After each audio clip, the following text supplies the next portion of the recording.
Good afternoon, everyone. Mildred Young, known affectionately as Millie, was born on a celebration day, that being New Year's Day on the 1st of January 1912. The youngest daughter of Kim and Nellie Smithson. She had a very happy childhood at the family home at 101 Mildred Street in Worcester on the eastern side of Melbourne. She went to St Mary's School and achieved good academic grades. But her love of colours and art were apparent from a young age. She was a shy girl.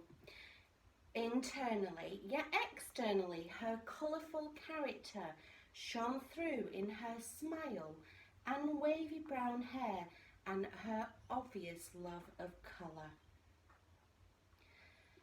Her small part of the bedroom she shared with her in the family home with her two sisters was filled with material and artwork. She created all this artwork and it looked lovely. Millie met Ed when she was at high school, and these high school sweethearts were inseparable. They would walk and hike together most weekends. Millie and Ed were married at the small chapel of Dean on the east side of Melbourne on the 14th of June 1937. The bright colours and use of material were present at this ceremony, with the bridesmaids being dressed in a floral combination of blue and red. And these were Millie's favourite colours. Millie started her business small in her late teens and was mending and fixing family clothes, not only for her own family, but for neighbours and people she knew. She was just doing this for a bit of money. In 1959, she heard great news that she was pregnant with Kat. This loved and beautiful daughter was born on the eve of her own birthday, New Year's Eve. And soon after, in 1961, another beautiful daughter, Amy, came along and the family were complete. Millie was always sewing, mending and fixing things for the family and other families she knew. Ed was an engineer and he worked for Ebro. It was during his career that he gained a promotion and the family headed up to Queensland for Ed to head up a new team in Coolum.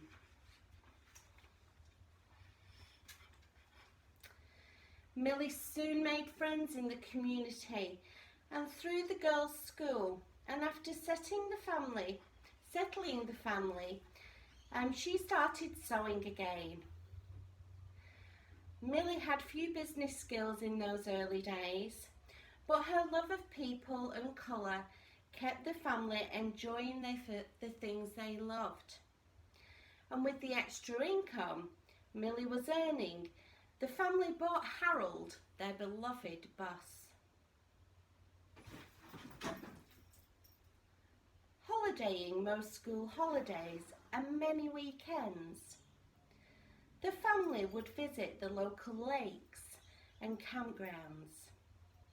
The girls remember their mum always taking material and sewing with her on these trips. She was always busy with material in her hands. Millie had many friends and the girls remember the happy days they had with the Waltons and the Blyton families. These families would go to Picnic Point for the afternoon and climb trees and find treasures in nature. things like stones, leaves, wooden sticks, and they would take them home and make pictures and art from them. Millie started making dresses for her friends in Coolum and their children, and many of the children in the village turned up at school in dresses of different designs in the same colour fabric. Millie's designs grew and grew, and she began making wedding dresses in the late 80s. Being so proud when her girls both followed in her footsteps, Kat studying a fashion design degree in Brisbane and Amy studied textiles. The first I Do shop opened on the 4th of June 1976 in Penny Lane, where Millie, Kat and Amy all worked there to build the brand, and only 3 years later the family moved the successful business to Lock Street on the corner we all know today. Kat and Amy had their families, and along with Edward's children, Ed and Millie were blessed with 9 grandchildren. Keely, Nathan, Sam, Ben, Julietta, Georgia, Madeline, Courtney and Isabella. Ed and Millie celebrated their 25-year silver wedding anniversary and also their 50-year golden wedding anniversary. That family night was one to remember at the boat shed on the 14th of June 1987, when Ed gave a small speech about the 50th celebration, and the whole restaurant gave them a huge applause.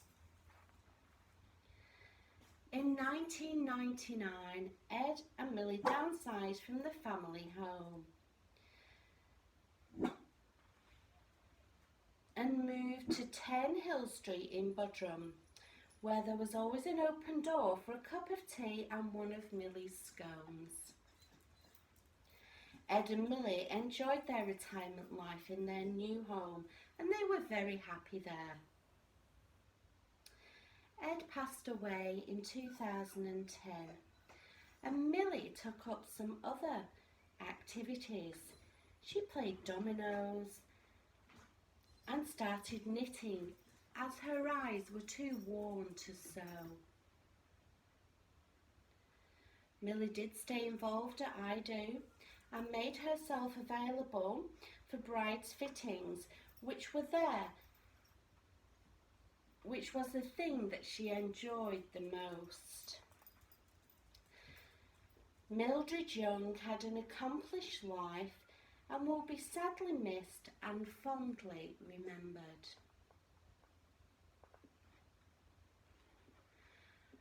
I'd like to invite Nick to read a poem.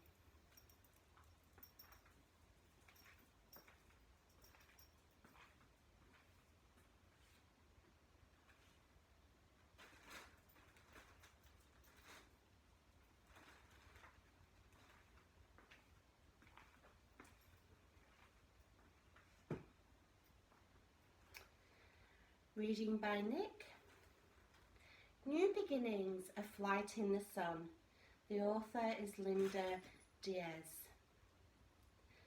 The first bright step into the sunshine of life begins with the opening of the family cocoon. The caterpillar becomes a butterfly, spreading her wings into the world. What she is today is but a tiny mirror of the transformation that is yet to come. For with time, love and humour, warmth, she is an ever-changing masterpiece. For whether as wife, mother, career woman or all, She will find her centre at peace, a place that is hers and hers alone, the essence of what she is and will be. Using the instincts that each of us have to find the good in each other, to be a caring friend, lover, helper and playmate, to listen and share, to laugh and cry. With loving support of family and friends, she takes flight down an unknown road towards her future. Like the rising of the sun in the east, each day filled with new beginnings. Finding excitement and challenge at each new turn, her flight through life filled with many happy adventures and memories. To put in her book of life as the sun moves along the steady path across the sky. When the sun at last begins to set in the west and her flight nears its end, she can look back along her path and know that she has been everything she can be and has done her very best. Thank you, Nick.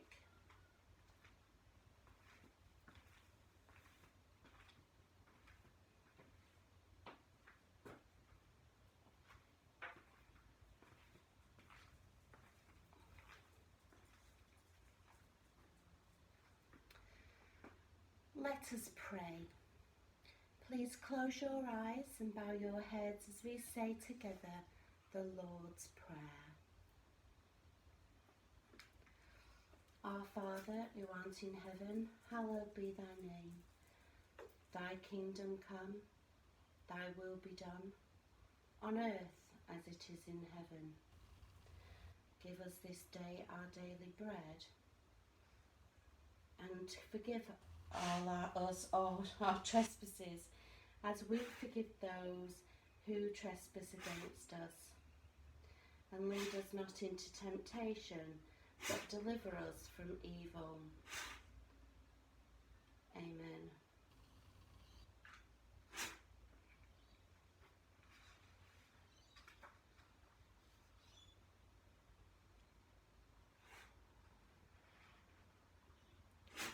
I would like to welcome Amy, who would like to pay her respects for her mother and speak on behalf of the family.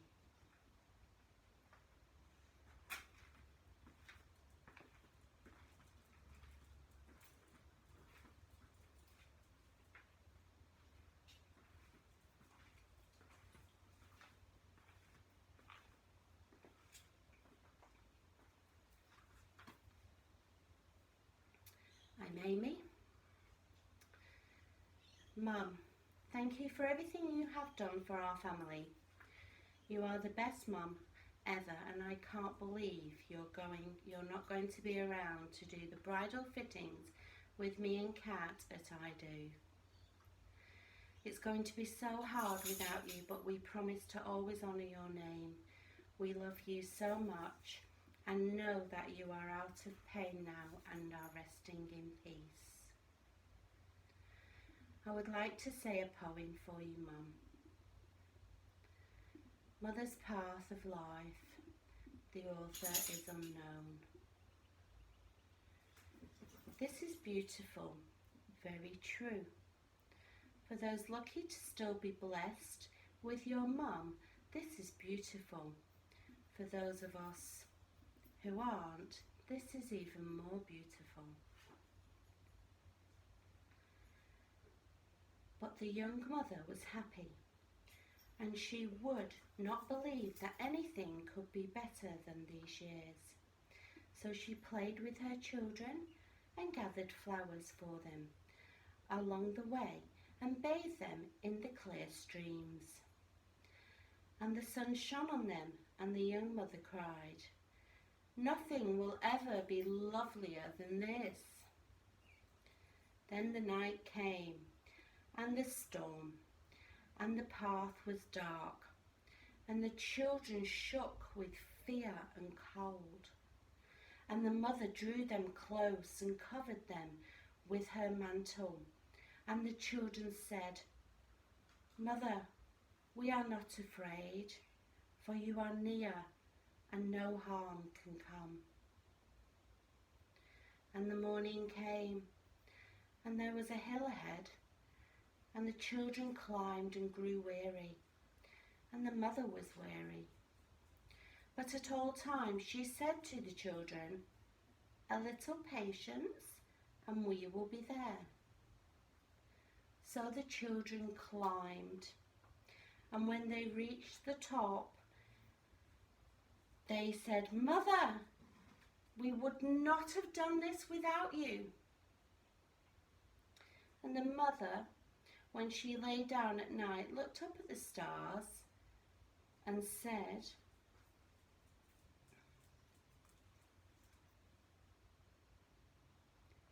"This is a better day than the last, for my children have learned fortitude in the face of hardness. Yesterday I gave them courage. Today I have given them strength." And the next day came. Strange clouds were that darkened the earth. Clouds of war and hate and evil. And the children stumbled. And the mother said, "Look up, lift your eyes to the light." And the children looked and saw above the clouds an everlasting glory, and it guided them beyond the darkness. And that night the mother said, "This is the best day of all. I have shown my children God." And the days went on, and the weeks and the months and the years. And the mother grew old, and she was little and bent. But her children were tall and strong, and walked with courage. And when the waves were rough, they lifted her, for she was as light as a feather. And at last they came to the hill, and beyond they could see the shining road and the golden gates flung wide. And Mother said, "I have reached the end of my journey, and now I know the end is better than the beginning, for my children can walk alone and their children after them." And the children said, "You will always walk with us, Mother, even when you have gone through the gates." And they stood and watched her as she went on alone, and the gates closed after her. And they said, "We cannot see her, but she is still with us." A mother like ours is more than a memory. She is a living presence. Your mother is always with you. She's the whisper of the leaves as you walk down the street. She's the smell of the bleach in your freshly laundered socks. She's the cool hand on your brow when you're not well. Your mother lives inside your laughter, and she crystallizes in every teardrop. She's the place you come from, your first home, and she's the map you follow with every step you take. She's your first love and your first heartbreak, and nothing on earth can separate you. Not time, not pace, not even death. Thank you.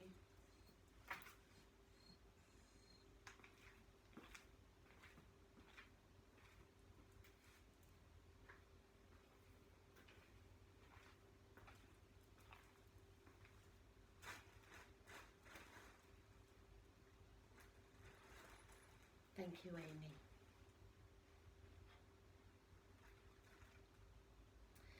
The family have provided a beautiful slideshow of Millie's favourite times, and the accompanying music is Tina Turner, I Will Always Love You.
Millie will be taken this afternoon to her final resting place. She will be buried. Please join us for her committal on the eastern side at Budrum Cemetery, row 56. Please be upstanding.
Thank you. This is assessment for the case study 1, Mildred Young. Apologies for the interruptions. We do have 5 animals at our house, and today the cats decided to play on the fan strings and run behind the curtains and jump on my laptop and close the music down. So yeah, fun and games today, but I hope Mildred's ceremony was a good reflection of what I would be able to do. Thank you.